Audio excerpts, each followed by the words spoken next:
It was past midnight when my phone began to vibrate on the wooden table beside my bed. The sound cut sharply through the silence of the house. Half asleep, I reached out and saw the name glowing on the screen, my uncle's wife. I froze for a second, confused. She had never called me before, especially not at this hour.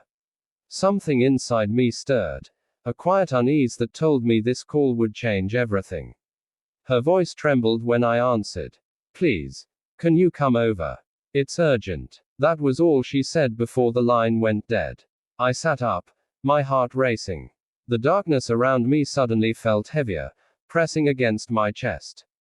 I threw on a jacket and slipped quietly out of the house so my parents wouldn't wake. The streets were empty, the lamps flickering weakly as if even they were afraid of the night. When I reached their house, the gate was half open, creaking in the wind. A strange silence filled the air, too calm, too quiet. I knocked softly and stepped inside. The lights were dim, and I could hear the ticking of the old clock in the hallway. Then she appeared, standing in the doorway of the living room, her eyes red and swollen. She looked both frightened and relieved to see me.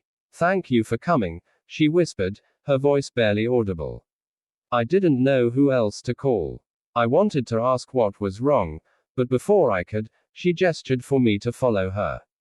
We walked through the corridor until we reached my uncle's study.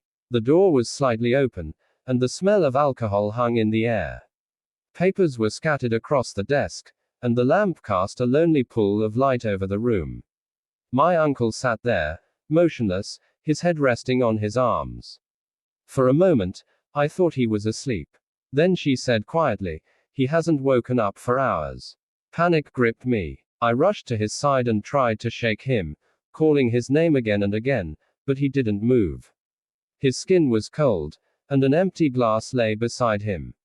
I could see traces of spilled liquid on the floor. My heart pounded so hard I could barely breathe.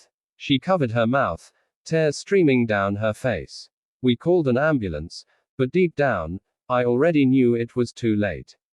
The paramedics arrived quickly, their faces turning serious as they checked him. One of them looked at me and then at her, slowly shaking his head.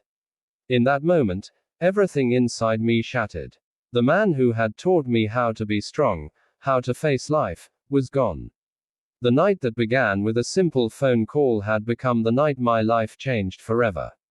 I looked at her, my uncle's wife, standing there, trembling, guilt and grief mixing in her eyes. And though neither of us spoke, I knew there was something more behind that call, something that would soon reveal a truth I wasn't ready to face. The morning light crept slowly through the curtains, washing the room in a pale gray hue. I hadn't slept all night. The echo of sirens, the quiet murmur of the paramedics, and the stillness of my uncle's lifeless body played over and over in my mind. His wife, Zarina, sat on the couch across from me, wrapped in a shawl, her eyes blank and swollen from crying. The air between us was heavy with unspoken words. The family began to arrive one by one as the news spread. My mother's wail broke the silence first, followed by my father's stunned disbelief. The house that once echoed with laughter now carried only whispers and tears. No one knew exactly what had happened, only that he was gone. But beneath that grief, I could feel something darker, something hidden. When the doctors left, they handed me a small envelope with his name on it. "We found this in his pocket," one of them said softly.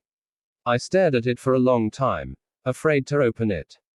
Zarina looked up when she saw it in my hand, her face tightening. "Give it to me," she said quickly, reaching out. But something in her tone, the urgency, the fear, stopped me. "I'll keep it for now," I replied. Her lips trembled, but she said nothing. I slipped the envelope into my pocket, pretending it was nothing, but my mind was already racing. Why did she not want me to see it? As the day went on, relatives came and went, offering condolences, whispering prayers, and avoiding each other's eyes. I stood by the window, staring at the courtyard where my uncle used to sit every morning with his tea. I could almost see him there, smiling, calling me over. The memory burned. Late in the afternoon, as the crowd thinned, Zarina came to me quietly. Her voice was low and trembling. "You must forget about last night," she said, not meeting my eyes. "Don't tell anyone I called you. Promise me." I frowned. "Why? You asked for help. There's nothing wrong with that." Her eyes darted toward the other room where my parents were talking. "Please," she whispered. "You don't understand. If they find out, it will ruin everything." Before I could question her further, she turned away and disappeared into her room, locking the door behind her. I stood frozen, the sound of the lock clicking echoing in my head. What was she hiding? That evening, after everyone left, I finally opened the envelope. Inside was a short handwritten note, shaky, almost unreadable. My uncle's handwriting. Greater than, "If anything happens to me, look for the truth inside the red box. Don't trust anyone, not even the ones who cry for me." My hands began to tremble. I looked around the room. The red box he always kept locked in his study was still there, untouched. The same one his wife had once forbidden me to open. I didn't know it yet, but the moment I decided to open that box, my life, and everything I thought I knew about my family, would never be the same again. Night fell again, but this time the house didn't feel like a home. It felt like a place full of secrets, heavy, silent, and suffocating. Everyone had finally gone to rest after the long, painful day. My parents were asleep in the guest room, and Zarina's door was still locked. But I couldn't sleep. My uncle's note kept replaying in my mind. "Don't trust anyone, not even the ones who cry for me." The red box sat quietly on the shelf in the study, as if waiting for me. It had always been there. My uncle used to keep it close, never letting anyone touch it.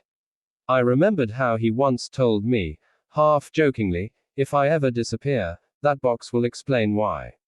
At the time, I thought he was being dramatic. Now, those words felt like a warning I had ignored. I hesitated for a long moment, listening to the ticking of the wall clock and the soft hum of the night outside. Finally, I stood up, took the key from the small drawer in his desk, and walked toward the box. My hands shook as I unlocked it. The hinges creaked quietly, and a faint scent of old paper filled the air. Inside were a few envelopes, a flash drive, and a small leather notebook with my uncle's initials pressed into the cover. I picked up the notebook first. The first few pages were filled with business notes and dates, routine things. But then the handwriting changed. The lines became messy, urgent. My uncle had written about threats, about debts, and about someone betraying him from within the family. Greater than, "She knows everything. She said she would destroy me if I told anyone. But I can't live like this anymore. The lies are killing me before the poison does."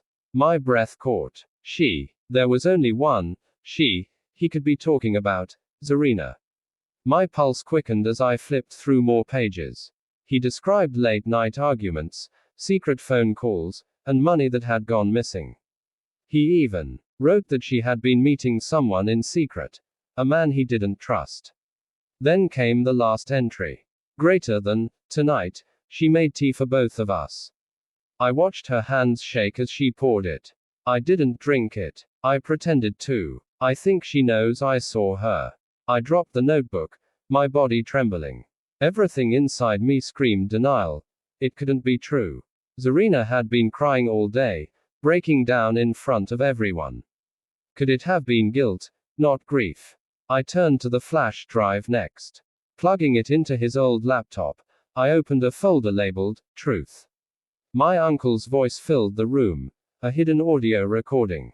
"Greater than, if you're hearing this, it means she succeeded. I tried to stop her, but I failed. Protect yourself. She won't stop until she gets what she wants."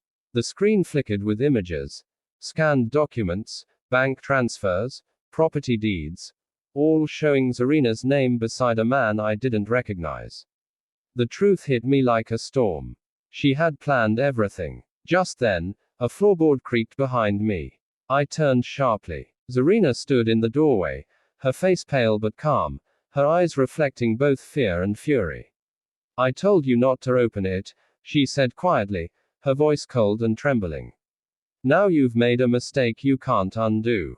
The air between us thickened, and for the first time, I realized I wasn't safe anymore. The air was heavy with tension as we stood facing each other, me frozen near the desk, Zarina standing in the doorway with her arms crossed, the dim light from the lamp casting shadows across her face. For a moment, neither of us spoke.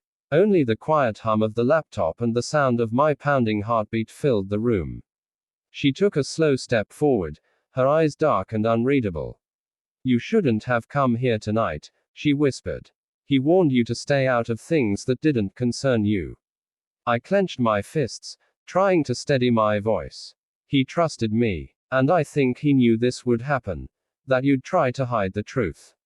Her expression changed. From calm to something sharper, colder. "You think you know the truth," she said bitterly. "You read a few pages and think you understand what happened between us."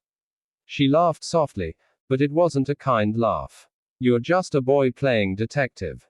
I took a step back toward the desk, my eyes flicking toward the laptop.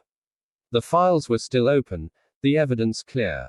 "He said you poisoned him," I said, my voice shaking. "He wrote everything down. He even recorded it." Her lips trembled for a moment, then hardened. "You think I wanted this?" she said suddenly, her voice cracking. "You think I planned for him to die?" Tears glimmered in her eyes, but her tone was full of bitterness. "He wasn't the man you thought he was. He ruined everything. My life, my peace, my future." She reached into her shawl and pulled out a small silver key, the key to the red box. "He kept everything locked away. Money, secrets, my freedom. You have no idea what that man did to me." I stared at her, confused and angry. "So you killed him?" Her face went pale. "I didn't mean to," she whispered. "He was supposed to sleep, not die. I just wanted him to stop." Her hand shook, and the key slipped from her fingers, clattering onto the floor. "But when I saw him that night, I knew there was no going back. So I called you. Maybe part of me wanted someone to know." I felt my chest tighten. Everything I believed was collapsing. My uncle wasn't the saint I thought he was, but nothing could justify what she had done. "I'm going to the police," I said quietly. "They deserve to know the truth." Her eyes widened. "If you do, you'll destroy everything. Your family, your father's name, everything he built with your uncle. Do you really want that?" I hesitated. The thought of my father's shame, the chaos it would cause, it all struck me at once. But I couldn't let fear bury the truth. When I didn't answer, she slowly backed away, tears running down her face. "Then do what you must," she said softly.